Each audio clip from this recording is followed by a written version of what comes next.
Good afternoon. Thank you all for attending this historic event. My name is James Fox. I've been investigating UFO cases, now referred to as UAP, across the globe for over 30 years. And I've directed 7 feature-length documentaries on the subject.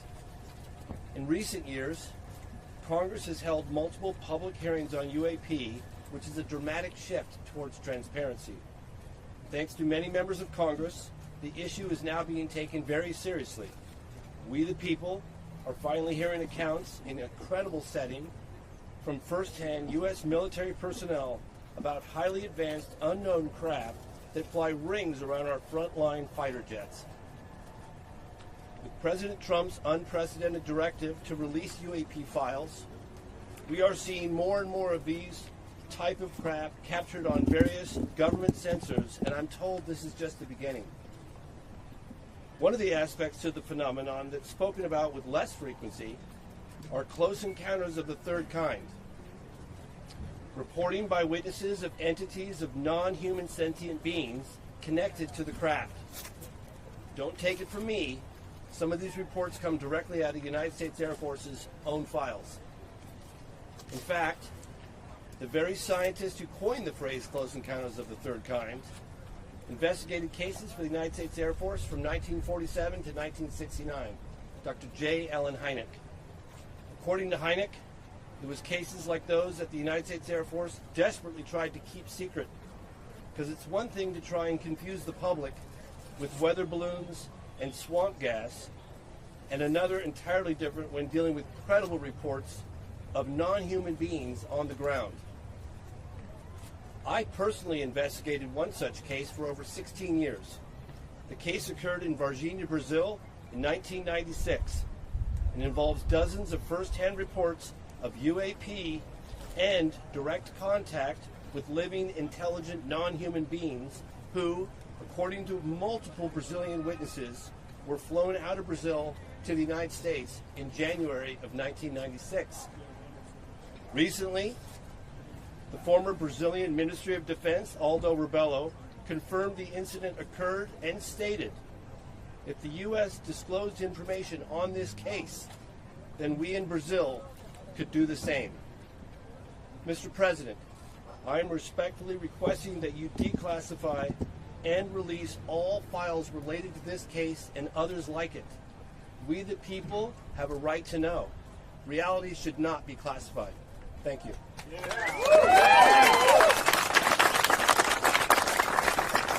Hi, everyone. Thank you for being here today. And I just want to say, especially for the members standing behind us, as you know, this Congress, we were given permission to stand up the task force on declassification of federal secrets. Many of our colleagues did not believe in this up until really the videos started coming out, and had it not been for the efforts of Representative Burlison, Burchett, Moskowitz, and the countless of other members who have backed us in this fight, you probably wouldn't see some of these files and videos that are coming out today. But it doesn't just stop here.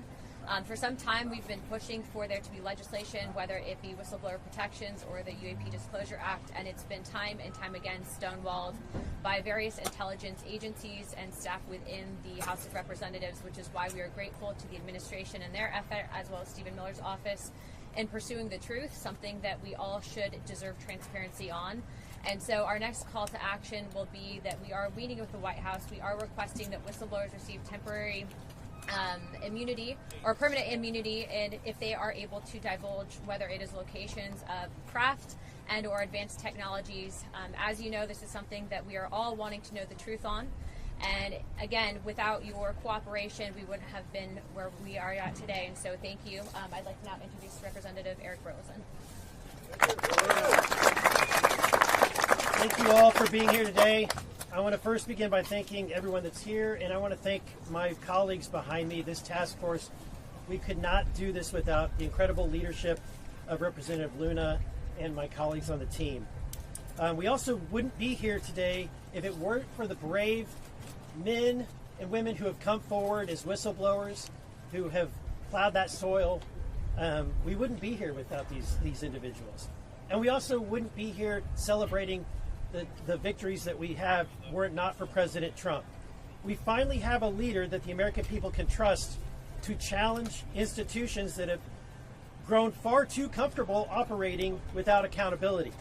For decades, the American people have been treated like children, told that our government secrets that they don't get to know. Don't ask, don't expect answers, just trust the process. Well, the American people are done with that answer, and I'm done with that answer.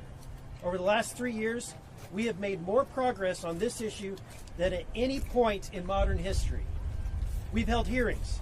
We've reviewed Russian and Brazilian records, including a formal FBI inquiry into the '96 Varginha incident, where witnesses alleged the Brazilian military captured non-human entities and craft and buried the truth. Today, Aldo Rebelo, who was the Ministry of Defense at the time, came forward and admitted that this event was true.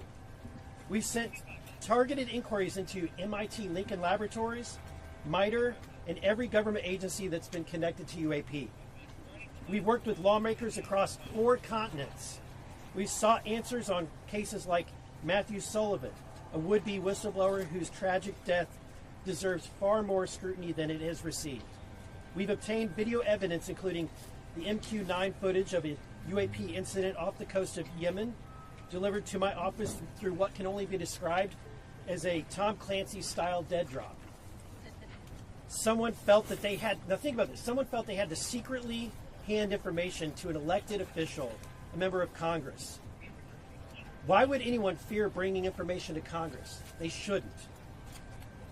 We are no longer asking hypothetical questions anymore. Congress is requesting specific records and videos. These agencies and contractors know that we know that they exist, and we're going to get them released. We continue to receive credible claims of recovered craft and reverse engineering programs that may have operated for decades outside of any oversight. Those claims point to specific facilities, contractors, records, and people. Congress has a constitutional duty to follow them, and that duty does not vanish because someone stamped a document classified 30 years ago. It does not vanish because some bureaucrat says so. It does not vanish because a program has become so compartmentalized that even elected officials are expected to look the other way. The Constitution gave Congress oversight, authority for a reason. No elected bureaucrat has that authority. This information is not yours to keep. It belongs to the American people. They own it, and they deserve the truth. The most important people in this story are the whistleblowers. David Grusch, Admiral Gallaudet, Dylan Borland, Jeff Nusatelli, and the many others who haven't been named yet. Their careers were upended. Their families were torn apart. They endured an avalanche of stress, all because they believed this information belongs to you, the American people, and they attempted to and tried to get it to you. Some will say they should have used more proper channels. To hell with the safe way. The safe way protects the system. These are people who simply wanted the American people to see what they know, and they deserve protection. They deserve our respect, and they deserve a second chance. And we are at a different time. This is the age of disclosure. Mr. President, I'm asking you directly, waive the non-disclosure agreements that still bind these patriots. Grant immunity to anyone and everyone who has already come forward and everyone who will come forward. Open the door and let them speak. Because unless people know they will be protected, why would they come forward and step forward otherwise? It is time that we flip the script entirely as well. It has been said by people in positions that know that even presidents have been kept on a need-to-know basis, that Navy pilots, admirals, and generals describe programs to senior officials that commander-in-chiefs were never briefed on, career bureaucrats who view presidents as temporary help, here today, gone tomorrow. That is not classification. That's a constitutional crisis. Transparency must be the default in the United States of America, and it should be required for those with knowledge to come forward, not wait for us to ask. There must be real penalties for officials who knowingly withhold information from Congress. Playing dumb is no longer acceptable. Hiding behind classification is no longer acceptable. Mr. President, you know that the agencies lie. You know that firsthand. They have lied to you. They have lied about you. They do not cooperate easily, and they never have. This is the moment. Use the authority that you have, Mr. President. The American people are behind you. And everyone listening today in government, working for a contractor, retired, anywhere in the world, come to Congress. Come to these group of people. We will work with you. This is a worldwide call for action. And what you know and help us please release every record, every file, and every piece of information. The time is now. Thank you. And with that, I'll yield to the general.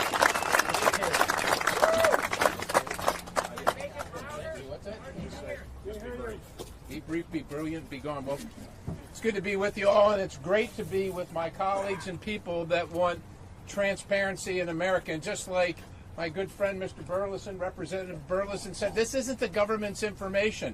Unless there's some kind of national security element that's going to imperil our safety, this is our information. We should have it, every single bit of it, and you shouldn't be crazy, and you shouldn't have your reputation destroyed because you want to disclose. This is our government. This is our country. This is our information, and damn it, we demand it. God bless you.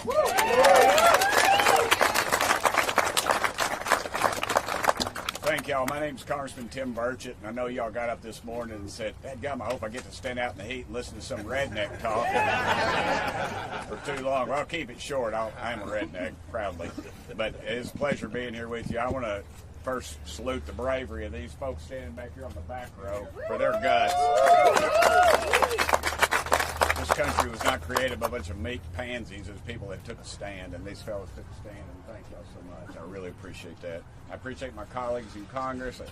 I even have to say it, I have to appreciate my friends in the media today, so there you go. I've crossed over the divide. You know, I talked to the president about this issue, and he kept his word to me. He kept his word, and I think that's important. But I think we also need to remember, too, when I'm sitting in a skiff and some little punk in a man bun tells me the president's on a need-to-know basis, folks, that ought to tell you right there what we're up against. We're up against corruption. We're up against a cover-up. This thing's been covered up at least since 1947. Dadgummit, the public deserves the right to know. It's your dadgum tax dollars. It's not about little green men or flying saucers. It's about what are we spending all these millions and possibly billions of dollars on that these idiots tell us don't exist. And then yet we turn right around in the skiff and then they tell us they do exist. This is a cover-up. You all know it. We know it. We demand the answers, and dadgummit, we're going to get them. Look, we got one or two bites at this apple. Please be careful about the false information that's coming out of Washington on all this stuff. Trust your gut. You know what's right. You know they exist. You know this has been a cover-up since before most of y'all been born. Thank y'all so much. Let's keep fighting for the truth. And thank you, Donald Trump, for keeping your word to me. And you all deserve to be in that skiff with us. We shouldn't be the gatekeepers, and none else of these jugheads up here should either. All right? Let's get at it. Thank y'all.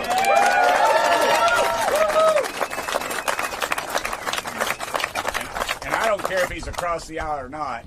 He's one of the smartest guys I know in Congress, and he's one of my best friends. His name is Jared Moskowitz. Jared, come up here, brother. That'll be used in my primary. Wonderful. I hate his gun. Thank you. Appreciate that. I don't have a plastic Jesus in Please, my pocket. the correction for the record. Anyways, it's a pleasure to be here. It's a pleasure to be here with my colleagues. And let me thank the men and women behind them, not just for their courage, but for their service to the country. And that's what's changed. I mean, look, this conversation started years ago with people like the late Harry Reid, and then Marco Rubio and Chuck Schumer, and now my colleagues and many others in the House. But one of the things that changed is the quality and the caliber of people who are coming forward who have served our military, decorated people with the experience, airline pilots, and the technology in our hands, and the technology that our military has. That's what's changed. And what's also changed is we started asking questions, very simple questions. And this is what got me interested in the topic. We would ask questions, and they would then push back. And we would ask more questions, and the pushback became more significant. We would try to put language in an amendment, in a bill, and they would oppose it. They would secretly go to the chairman of committees to strip that language out. And that became clear to us that they were hiding something. And so listen, I don't know what the full truth is, but I know we're being lied to. And the American people know that also. And so look, the time for disclosure is now. Disclosure today, disclosure tomorrow. The American people have a right to know. We know about these advanced technology programs. We know they come out of Area 51. They did when we went to kill Osama bin Laden with an advanced technology helicopter that Congress never funded. There's trillions of dollars missing at the Pentagon. Where does that money go? And so it's time for the government to come forward. And what we need is we need your help. All of you here. I get asked this question by people in my community more than anything else. What does the government know, and why aren't they telling us? The American people can handle it. They can handle it. I trust them. And it's time that we tell them the truth. Thank you. Yeah.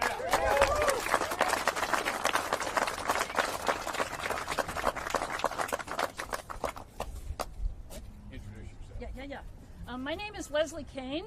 I'm one of the reporters who wrote the 2017 New York Times story that fundamentally changed the conversation about UAP.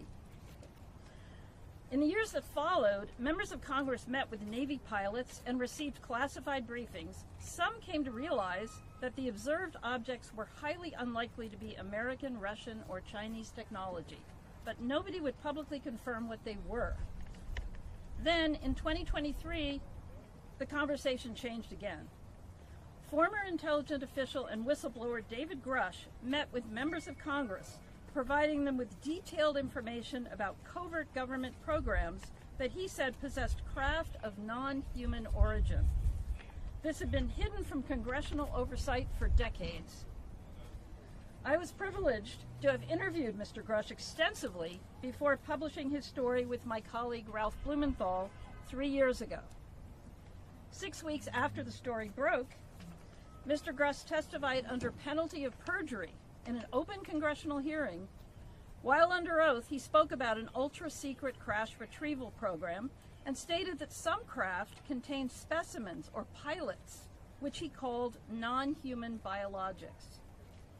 The potential existence of another living, intelligent, advanced species has more implications for humanity than the recovery of technological hardware. Now, the conversation needs to shift again, with more of a focus on biology and less on technology. Having served for decades on the staff of Congressional Intelligence and Defense Committees, Kirk McConnell, who is standing here today in the back, he was present in classified settings when highly credible sources briefed senators, including Marco Rubio, about recovered non-human bodies. Unlike legitimate national security concerns that require us to keep advanced technologies of non-human origin secret, that justification should not apply to biological evidence. Knowledge of the existence of another life form, studied and documented by qualified experts, should not be considered a threat to national security. By what authority can any institution withhold confirmation of what may be the most consequential scientific discovery in human history? Knowledge that we are not alone does not belong to any government or military. It belongs to all of humanity. Today, I call upon the President to prioritize the declassification and public release of any evidence concerning recovered, advanced, non-human biological entities. Thank you, and I turn this over now to David Grusch. I'm tall. I'll try to enunciate. Good afternoon. I'm here today because my leadership on the disclosure issue is part of my continued service to the nation. I took an oath as an Air Force officer swearing allegiance to the principles and the framework of the U.S. Constitution. I took that oath seriously then, and I take that oath seriously now. And if this is one of my final duties of public service, I want it to be this: helping Congress and the President restore lawful accountability over activities and spending that should never been placed beyond constitutional oversight and to be transparent with the American people.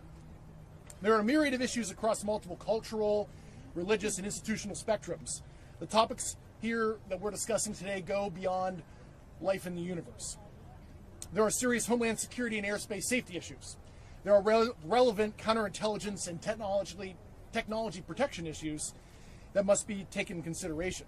For decades, unknown objects have freely operated in restricted airspace in large metropolitan areas and critical infrastructure, and the agencies responsible for securing the homeland cannot adequately defend against it.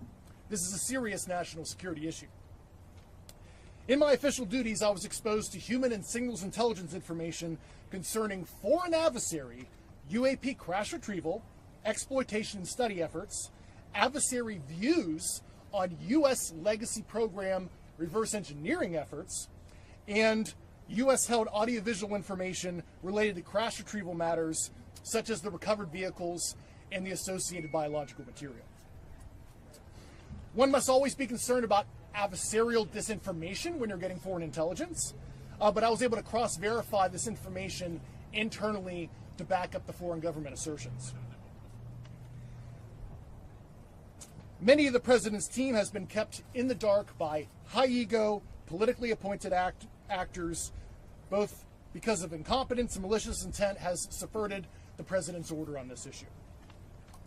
Furthermore, some of this foreign intelligence has not been provided to Congress despite lawful requests to the Defense Intelligence Agency last summer, and also having formally been published across the IC and analyzed by such analytical centers such as NASIC.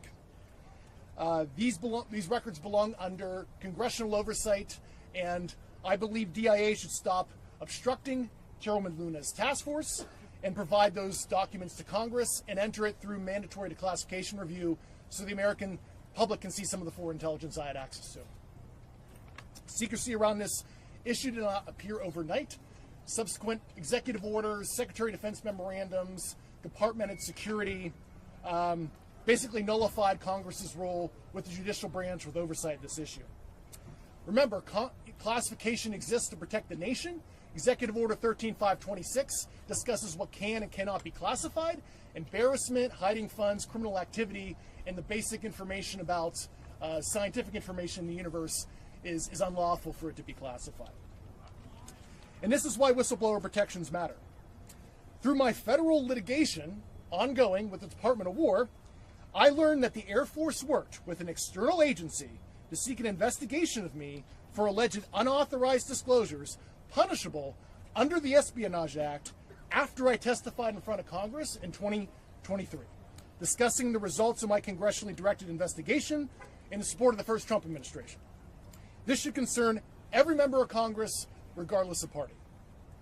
To this day, I'm still fighting years of record withholding, administrative obstruction, and a prolonged effort to get a medical military retirement that I still am not in a retired status. This is also a real fraud, waste, and abuse issue. President Vance's task force is sharply focused on the issue of misuse of funds. The same accountability problem applies here. And during my investigation, I found slush funds to the tune of billions of dollars per annum for these activities. We cannot have one standard for the American people and another standard for the deep state that hide behind the veil of secrecy. President Trump has the authority to create an enduring legacy of government transparency, accountability consistent with national security protections. Disclosure should not depend on leaks. It should not depend on the public taking my word for it or anyone else's. American people deserve more than vague denials and selective releases of prior administrations, to include through troubled organizations such as ARA. I applaud the president's efforts and his promise to show true American leadership on this issue of massive worldwide interest, over 1 billion views on the File Drop website. So the time has come to stop asking the public to trust secret conclusions. Instead, provide an honest accounting of what it knows, what it's done, and what has been withheld. God bless America.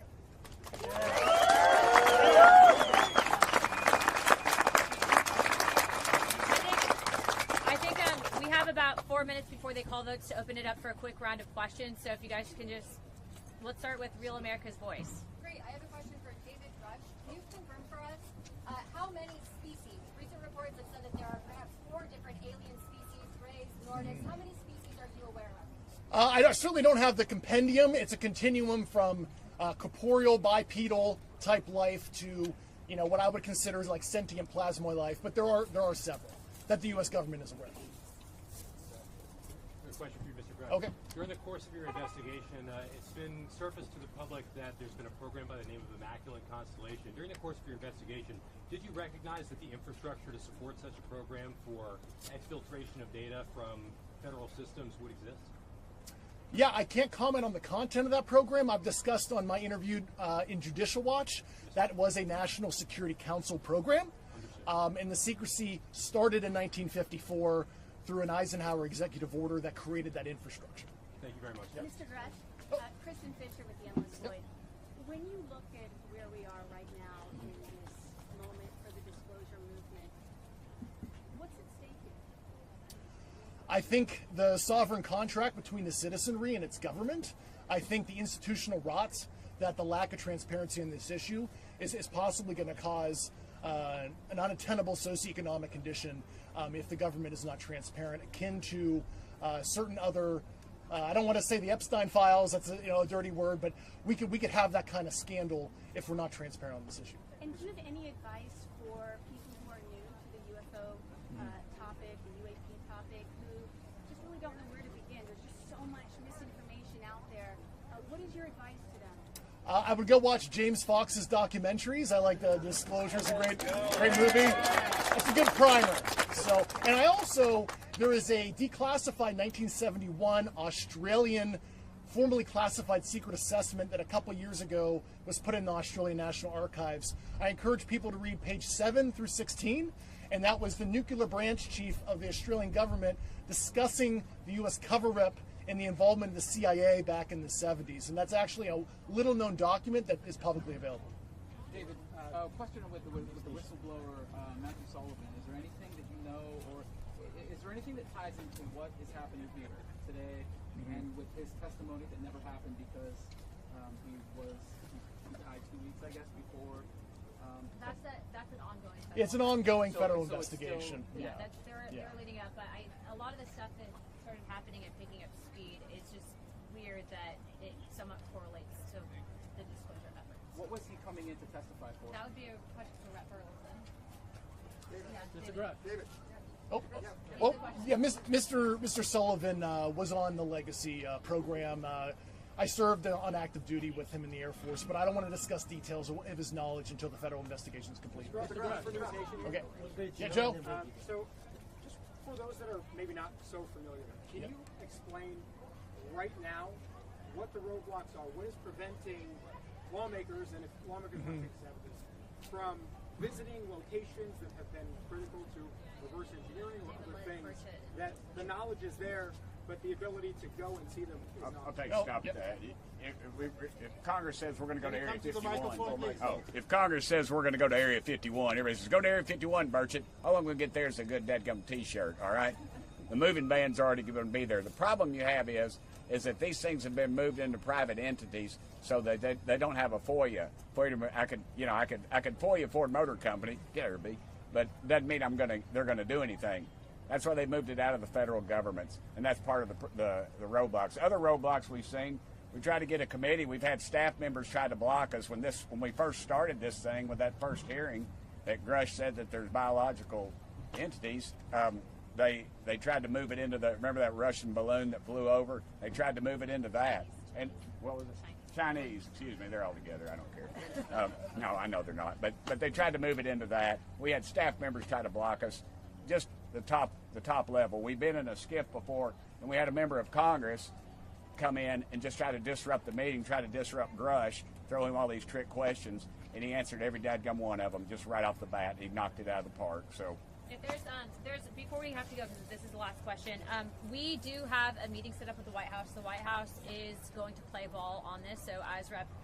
Burlison and Burchett has stated, they are following through on everything that we are sending them. So the next course of action and something that they are willing to entertain is if you are an intelligence official or have knowledge of locations of materials, and in doing our due diligence and following up the task force, they are considering, and I do believe that they are going to be providing immunity permanently, so that people can't be hit with a violation of the Espionage Act. So again, there's a lot of people that have a lot of information, but it's really, can we prove it, and what information can we then bring forward to the American people? So we are still relying on you guys. Wait a minute, let the guy with it. He's had his hand up the whole time, ma'am. Thank Go you. ahead. Thank you, Mr. Burchett. I have a question for Mr. Grusch. He's available. Hi, Mr. Grusch. Scott Murtha from Mysterious Planet. I have a question. Do you have a sense of how many cases the government might be aware of that involve non-human biologics? Quite a few, several dozen. So that's an ongoing list. So I can't give you an exact number because I don't even have full access to that information. Do you have a general rough estimate between? Several dozen. Gotcha. All right, thank you, sir. Yeah. Bottom line, we got to go vote. Bottom line, we wouldn't be here if it weren't for the bravery of these individuals who came forward, Mr. Grusch, and all of the whistleblowers. We wouldn't be here if it weren't for the political courage of my colleagues who took this issue from being a fringe issue to being something that everyone is talking about and is no longer a fringe issue. And we wouldn't be here if it weren't for this president who has taken a decades-long request and finally brought us into the age of disclosure. And so, and I want to say thank you to the press as well, to James and to Leslie, and to everyone who has helped cover this topic. We're here to fight for the American people, fight for the truth. And again, our last call to action is we want to challenge every foreign country. Do what the United States is doing. See what we're doing here, and we want to see your country follow suit. And we want to see if any individuals have any information, do not be afraid to come to a member of Congress. We will protect you, and we will make sure that the truth is out there. Thank you.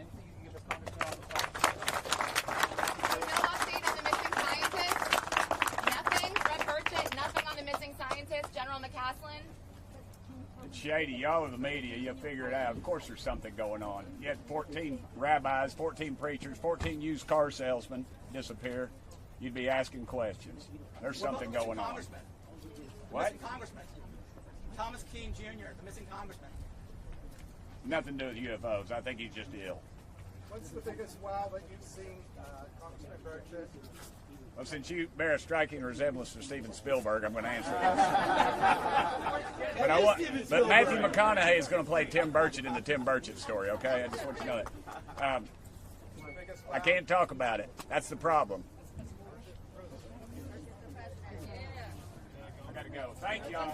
Hey, tell your people to call their dadgum congressman, all right? We want disclosure. That's all you got to say.